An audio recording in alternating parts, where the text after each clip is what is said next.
Before we look more at the city of Babylon itself, there's a character we have to quickly introduce ourselves to. Nimrod's wife and queen, a woman known today as Semiramis. It's important we learn about her because in many respects she may be an even more important figure than her husband. Like Nimrod, it's hard to get an accurate idea of Semiramis that is untainted by legend, but the story goes something like this. When Noah's Ark settled on dry land again after the flood, the 8 people on board began to spread out and fill the areas of modern-day Iran, Turkey and Syria. After probably another 500 to 600 years, they spread still further to Iraq. Some reckon this was simply because of increasing populations, and others say it may have had something to do with rivalries between the family lines of Shem, Ham and Japheth, Noah's sons.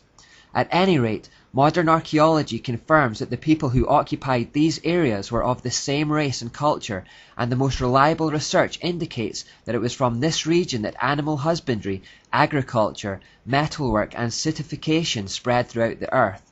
On this point, science and scripture are agreed. The only difference is the timescales involved. The Bible clearly states that these elements of civilization existed in the pre-flood world, but due to the unbelief of science, they have created a mythical Stone Age several millennia back in time to account for the evidence. It was in Iraq, or Mesopotamia as it was referred to then, that the first major post-flood cities were built. There were 7 major ones in total, and the name Land of 7 Cities was often referred to in ancient mythology. These are the 7 cities cited in the Bible as being conquered by Nimrod to establish his empire. We can gather that he probably came up from Ethiopia with his army via the Gulf on boats around 1,000 years after the flood. It was in the middle of the conquest of the area that Nimrod apparently met Semiramis. Tradition has it that she was a brothel keeper in the city of Erech.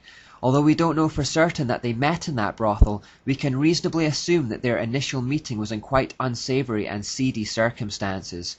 Nimrod made her his consort and his queen, but of course it wouldn't do to have a prostitute as a queen, so a story was invented that she was in fact a virgin that had sprung from the sea when Nimrod came ashore on his conquest of the area. This no doubt gave her an air of mystique and intrigue. Semiramis is actually a Greek form of her name, which was originally Samur Amat, which means gift of the sea. Semiramis rose to a position of power on the basis of her relationship with Nimrod, but as we'll see later, her influence eventually overwhelmingly obscured that of her husbands, both during their lifetimes and in the wider context of history. In appearance, she was noted for being outwardly extremely beautiful, but also for her gross immorality and licentiousness, no surprise given her professional background in the sex industry.